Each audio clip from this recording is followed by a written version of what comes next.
Hey, how's it going everyone? It's me, it's Jinsula. I hope you're having a good day. Welcome to today's Pokemon Go video.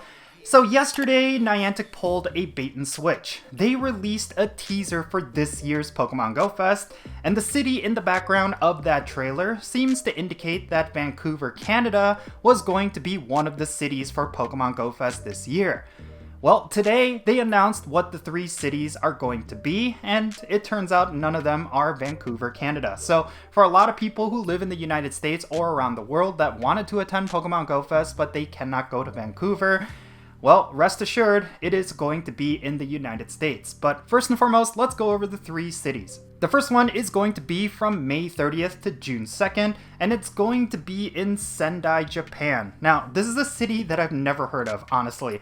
It turns out it is the greenest city in Japan, and it's one that's going to be hosting Pokemon GO Fest. I did look it up a little bit, and it does seem like a big city, and I'm just quite surprised that I've never heard of it. Typically, when Niantic holds a Pokemon GO Fest in Japan, they usually have it in Tokyo or Osaka, mainly because of the population as well as the tourism, but this time around, they're going to be trying it out in a completely different city. And I'm excited for all the people in Asia because Sendai, Japan does actually look really cool. And I do think it's going to be a great city for Pokemon GO Fest, especially if they keep the format from last year. In case you didn't know, last year they had one part of the event be in a specific location, typically a park, and then the second half is going to be a citywide exploration style event. And I think Sendai, Japan, considering that it is a new city for most people, it's going to be a great way for them to go out and explore. But next, let's move on to the Pokemon GO Fest in Europe. This is going to be between June 14 to June 16, and it's going to be held in Madrid, Spain. This is a city that I know is very beautiful and just full of life, so I think it's going to be a perfect location for Pokemon GO Fest. A lot of people who live in Europe tend to visit Madrid, and I think it's going to be easily accessible for all the people in that region. I do like the idea of them having different cities every year, so the fact that they're having it in Madrid this year as opposed to where they had it last year, I think that's going to be great, and I think it's going to help a lot of Pokemon Go players experience new places. But contrary to that, in the United States, it's going to be held in New York City, and it's going to be between July 5th to July 7th.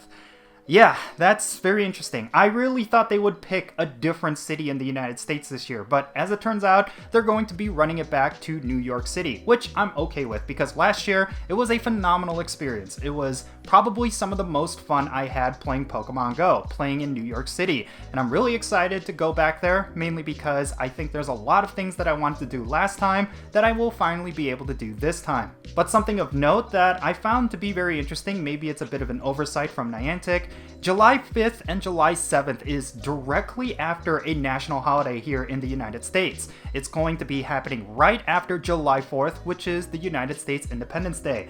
There's going to be a lot of people who are going to be traveling that weekend. And for a lot of Pokemon Go players, especially those who live in the United States, maybe they already have plans for that weekend. So that's going to be a problem. I think a lot of players are not going to be happy about that, but what can you do? Maybe this is something that Niantic was fully aware of, but they decided to go with it anyway. I still think it's going to be a lot of fun, and I still think a lot of people will be attending, but yeah, I felt like that was a bit of an oversight, and it's going to be unfortunate for those of you who wanted to go to Pokemon GO Fest this year, but they're not able to because they already have prior engagements.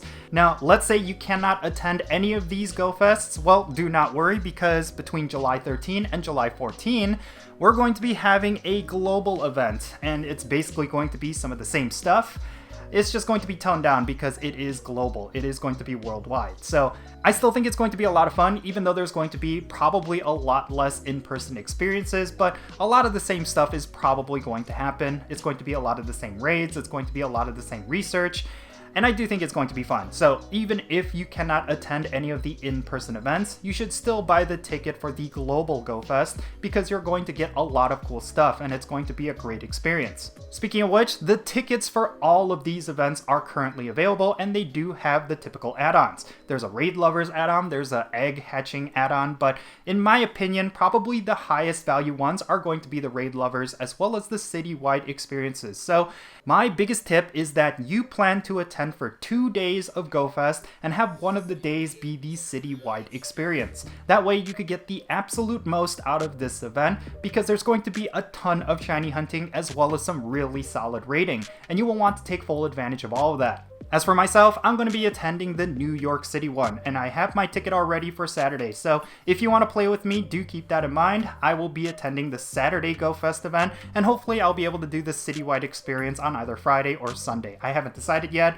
but yeah, I'm really excited. This is going to be a whole bunch of fun, and I'm definitely looking forward to it.